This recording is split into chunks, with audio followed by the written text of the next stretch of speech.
Hi, everyone. And now we're to the part two of the optional idea of making your Mimbres open bowl form on the wheel. So this is just for those of you who know how to throw already and have access to a wheel.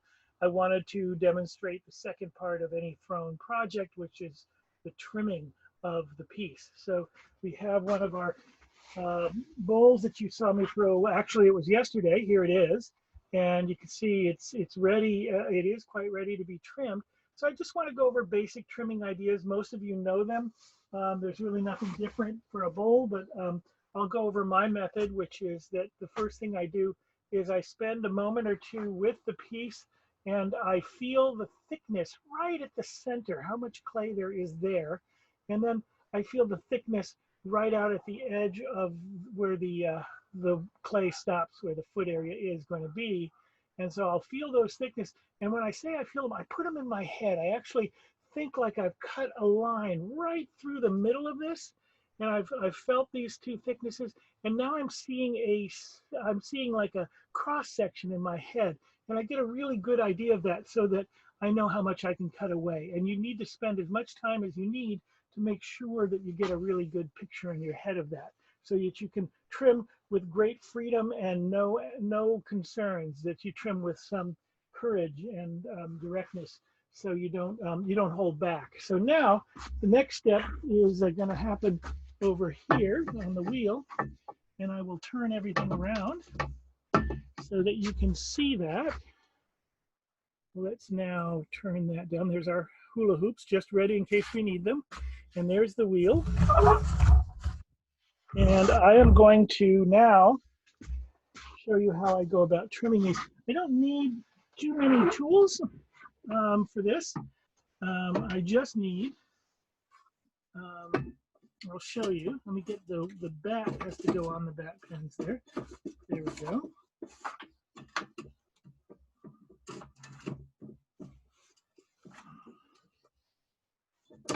There we go, that's on. And I can actually take a moment very carefully with the bowl here and just turn the wheel on. It's going to get a little loud. We're going the wrong way. Take red here. And the first thing I'm going to do, just clean off my ball.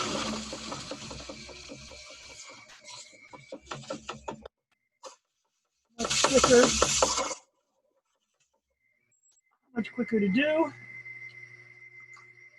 by spinning the wheel. I do have a good sense of how thick the clay is because I felt it. Just clean any excess dust off of here. And now I have to center this piece on here. And there's different ways to do that. Just want to grab a little bit of damp clay, which you'll see we'll need.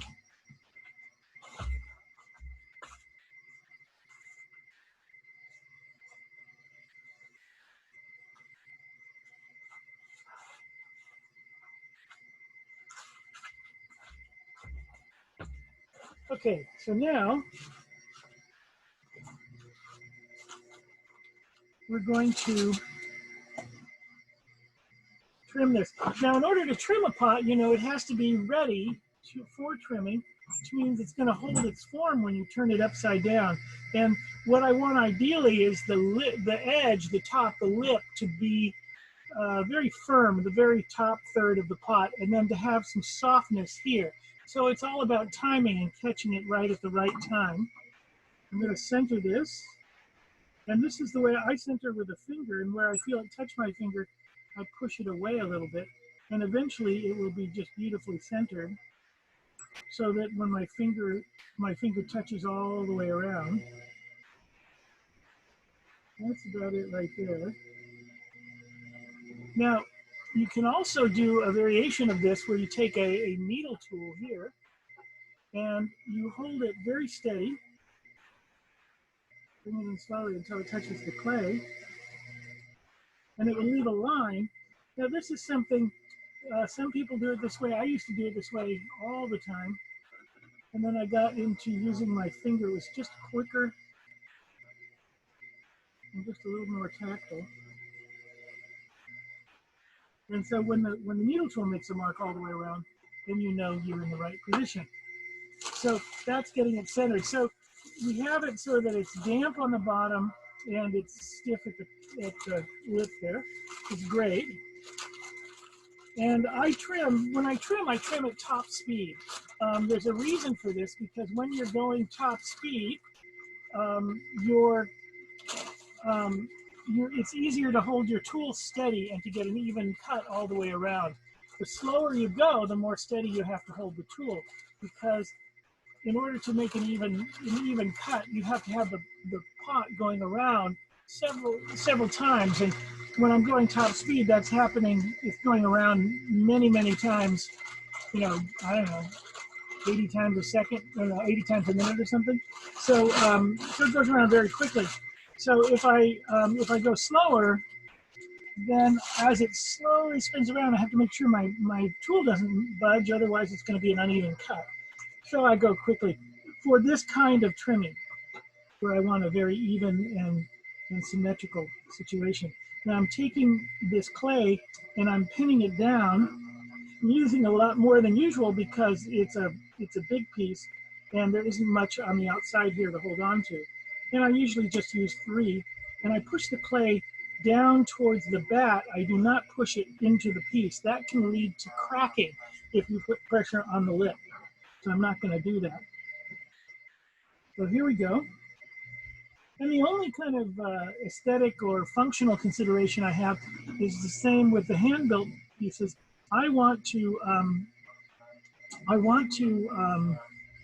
end up with a foot that is actually kind of angling outward. So I can put it, it's going to angle outward like this. You'll see. So I can put a wire around it when it's, if I decide I want to hang it. So I have the 2 basic loop tools here are what I can use for trimming. They are just fine, and you can there's no limit to the number and the quality and the variety of makers. So now I've just trimmed on the outside, and I do, for me, my method is consistently is to trim the outside first, and then to work on the inside.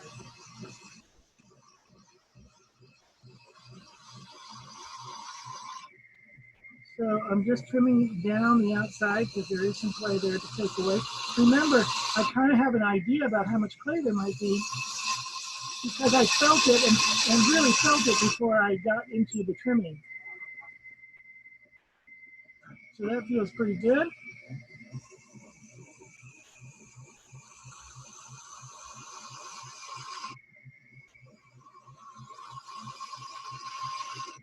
And now, and you can see there's a beautiful kind of pebbly surface that is made possible by the grog that's in this clay. And I'm just going to take this trimming tool and do that undercut for wire just to get a nice little groove under there. And that's going to allow me later to wrap a wire around if I so choose.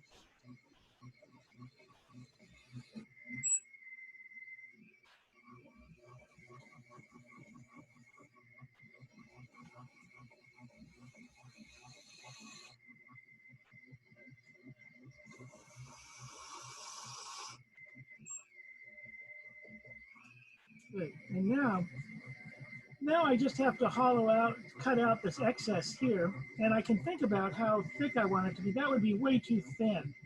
I want it to be as sturdy as the rest of the piece and to be solid. So that would be a nice kind of, right about there would be a nice thickness. So just kind of getting an idea, get about the idea of the thickness. So not too thin, not too thick. And then, if you remember, these are very consistently shallow bowls. So what that means is that it's higher, there's less clay right here in the center. I lost one of my little guys here.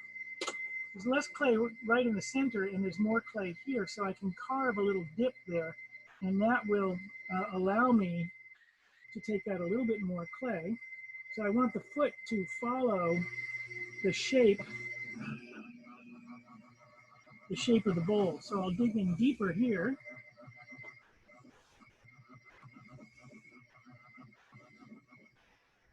And I can kind of get a guide. I know how deep I can go because I've gone that deep on the outside, so I can kind of draw a line in my head from the outside point here to the inside here and know that I can go that far. And then I can just make that dome shape right here. And I could do a spiral or something, but I think the less information on these, the better, because they were, you know, they were coming from an ancient culture when they weren't doing them on the wheel. But of course, I'm cheating. I'm way out of bounds here in terms of how these things were made. I could take my finger and just run it across the foot here and press it down. It's kind of a burnishing, which for a coarse clay like this will prevent some of the scratchy surface for eventually if I end up putting it on something I don't want to scratch. And that's pretty much all I need to do right there. Of course, there's always the signing. I want you to sign all your work, and I want you to sign it so clearly that there's no question that it's yours. So there's the signature. And that is how to trim a piece.